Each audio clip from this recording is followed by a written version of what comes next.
Weh, kau tak kena lagi batang hidung tu sebab tu kau rasa kau bagus sangat. And Allah akan duga you dengan benda you paling sayang.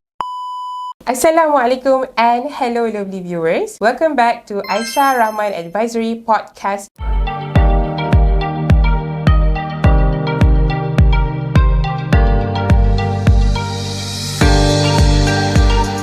Here we have me, your host, Julia, and this is our CEO, your answer to your financial crisis, Puan Aisyah Rahman. Welcome everyone. Today our podcast is about an industry that's very dear to my heart. It is for those of you who work in the oil and gas industry. Yes, whether you are a seasoned professional or a fresh graduate kickstarting your career in the oil and gas industry, it is important for you to know the financial challenges as the professional in oil and gas industry. So what does it mean by having financial challenges as the person working in oil and gas industry, Aisyah? So you would think that when you work in oil and gas industry, you are saved from financial troubles or challenges. That's where you are wrong. A lot of people associate having financial troubles when you don't earn much. It's the flip side for those professionals in oil and gas industry because you earn a lot more than the industry average or peer average. So having said that, even when you earn a lot more, there's also a blind spot for you that you may not know, which is your overconfident and high dependency on your income and your company benefits. Why do I say this? Is because my family comes from oil and gas. I was raised in a family where I nampak lah apa kekuatan dan kelemahan oil and gas, but it's something that you shouldn't take for granted because you don't own that oil and gas company unless it's your own business. But even with your own business, you have your own challenges. So even if you work in the oil and gas industry, rather than being blinded by all those benefits, why don't you flip your narrative and perspective? Why don't you use those income, those benefits towards your advantage? Because siapa tak nak financial independence, retire early? Oil and gas is one of the industry yang ada added advantage to achieve this even faster, only if you seek it, only if you do your planning towards FI.RE. So if you're highly dependent on your incomes, on the company benefit, it is recommended for you to download this ebook, Path to Financial Independence, Retire Early. At the same time, for oil and gas kan, I know that when USD, oil is pegged to US dollar. When US dollar accelerate, you pun macam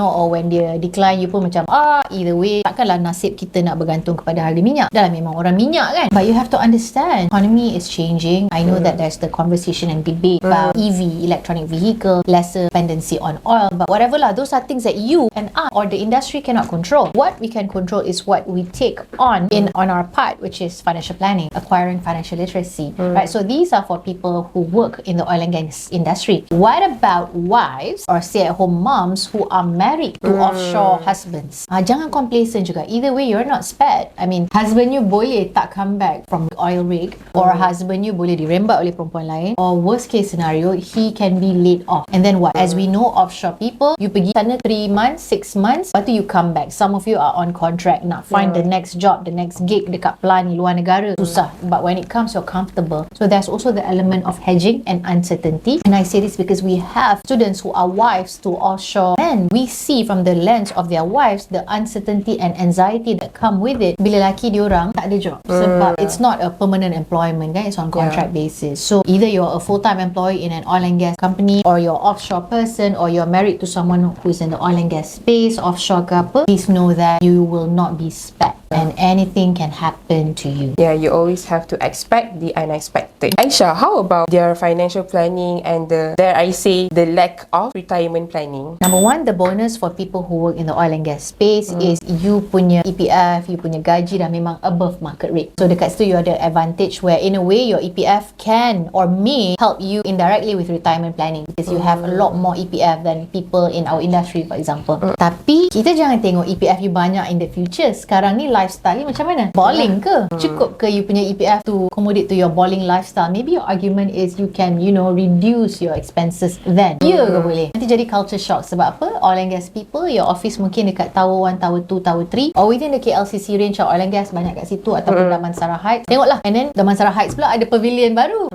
So, lifestyle pun certain standard. Anak-anak pun nothing less than international or private. Hantar anak overseas. So, lifestyle tu is above average juga. Just like your income above average. Do you really think you can scale down bila you dah retire? Do you really think whatever that you have from now, EPF itu yang konon dah juta, right? That juta tu pernah tak you kira, can it really sustain 25 years of retirement? Sebab kita orang dah kira banyak dah. Tak cukup. Memang tak cukup. So, know that the industry that you're in can be against you or can work towards your advantage. It's your choice, but you have to start today. So, the lack of, you mentioned, retirement planning, financial planning. Unfortunately, financial planning is not automatic. The way you earn your income and the way you manage your income are two different things. So, to manage your income, it's also a full-time job, just like how you earn your income is a full-time job. So, it's your choice. You boleh buat sendiri, you boleh hire banker, financial planner, or you nak buat sendiri in our Women and Wealth workshop. It is more than common that professionals in the oil and gas industry, they get relocated due to geographical issues. So what are your comments on that? Well, to relocate, you have relocation expenses. A lot of oil and gas firm, what they do is they absorb those costs. But you have to understand the mental challenge or hurdle that comes with it for you to relocate, having to start over again. You tak apa, you dah dewasa, anak-anak nak kena tukar sekolah, start all over again. There are adjustments, and when it comes to adjustments, there's also hidden costs and hidden mental adjustment as well. So all these things require money at the end of the day. Maybe your take is that your income is more than enough to,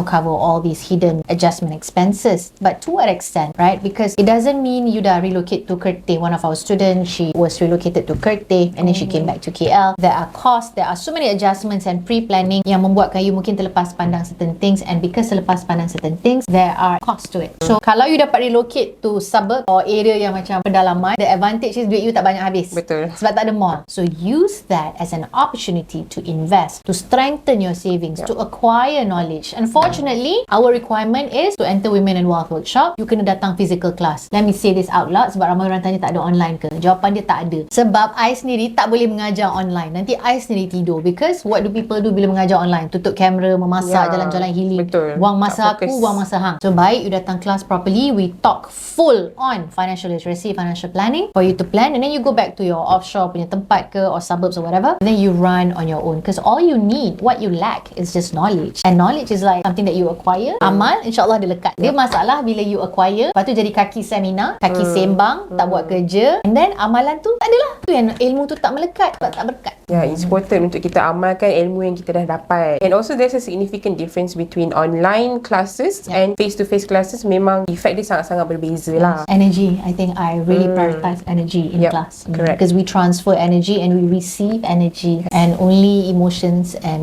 the truth and vulnerability can be felt. Digital macam ni kan susah, tak ada perasaan. That's true. I can vouch that. Other than the geographical issues just now, what other challenges that commonly faced by professionals in the oil and gas industry? The number one issue and currency in our life is time. Money is something that you can get back or acquire more, but time is something that you can never acquire more. Even though you ada duit berjuta mana pun, time spent is time gone. So people in the oil and gas industry, whether directly or indirectly, what you lack is time. But time planning also equates to money management and money planning. If you're going to forever hide behind the context of I don't have time, guess what? I don't either. But we make time for whatever that is important to us. If financial planning is not important to you, trust me, one day what will happen is you will be forced to look into financial planning, and not at your preference, not based on your style. You kena terpaksa lah. But happen, right? And then you akan blame ataupun you akan just succumb and sweep things under the carpet. Terpulang. It's all choice. We're all at choice line. Meaning the choice that we make today will shape, or the inaction that we don't take will also shape what the consequences, either helpful or unhelpful, positive or otherwise. I have someone that I know very dearly. He works in the oil and gas industry. I can say that he's kind of a seasoned professional in that industry, and he has this kind of attitude that is very above everyone. So that is something that I kind of struggle every time I have a conversation with this person. So do you have any experience on that, or do you have any comment for these kind of people? I've never said to anyone before, but I think this is the first episode I open up about my family coming from oil and gas. One of the things I remember very dearly as I grow up was my mother selalu pesan dekat I, jangan masuk, jangan guna kabel untuk masuk. Kenapa? Because ramai gila family member I.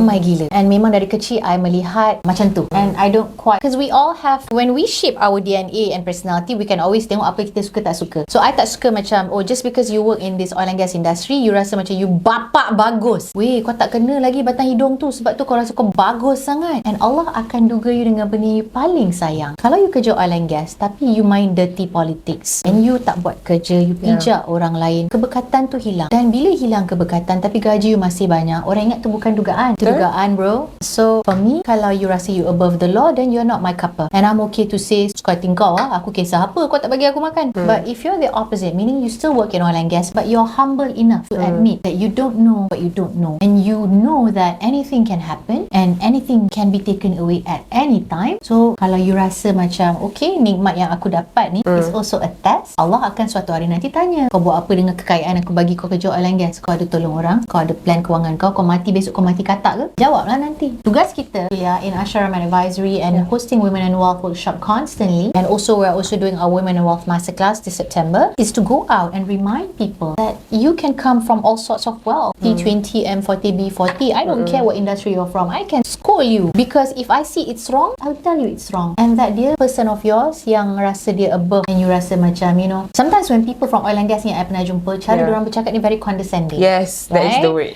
Exactly. I know, I understand. So bila you merendahkan orang lain, there's a price to that, either now or later. The point here is just be humble. Kekayaan kita ni bukan kita punya, kita ni pinjam. Itu kita kena sedar, kita pinjam wealth ni. So kalau kita rasa kekayaan ni aku yang punya sebab aku kerja oil and gas, I feel sorry for you, to be very honest. I hope that you listening, especially from the oil and gas industry, please reflect, because life is short and tugas kita kat sini untuk mengingatkan. So terlepaslah tanggungjawab kita untuk mengingatkan. So if you're from the oil and gas industry, you can play either the complacent game, you're above everybody else, or you can be humble and then do the opposite, which is to plan, because eventually you're going to exit the oil and gas space, you're going to retire, you're not going to earn that 6, 7, 8 figures per year, you're not going to have the unlimited medical benefits, you're not going to have that 50, 100 ribu bonus. Gone, all those are gone. You don't own the oil and gas industry or the company. So be prepared, because itulah, banyak kisah-kisah kita boleh share, but unfortunately masa mencemburui kita. Okay, wise words from Aisyah. Thank you very much for the very eye-opening and insightful opinion. Now that we have come to the end of our episode, I hope the viewers who are watching, you can gain some fresh new perspective. And if you are one of the professionals in the oil and gas industry and maybe you can find yourself as a condescending person, now it's the time for you to be grounded. Find your level with people. Don't feel like you are above the law. If you're someone from the oil and gas industry, we humbly invite you to our upcoming Women and Wealth Masterclass happening this September. Poster and link is as per what's on the screen now. And in the meantime, if you want to know who we are and what we do, you can download our Path to Financial Independence Retire Early ebook. It's free for you, where it's downloadable at bit.ly/Aisyah ebook. For collaborations, you can email us at marketing@aisharahman.com. Don't forget to subscribe, leave your comments, and share this podcast with your friends and your family. Until then, we will see each other again soon. Goodbye!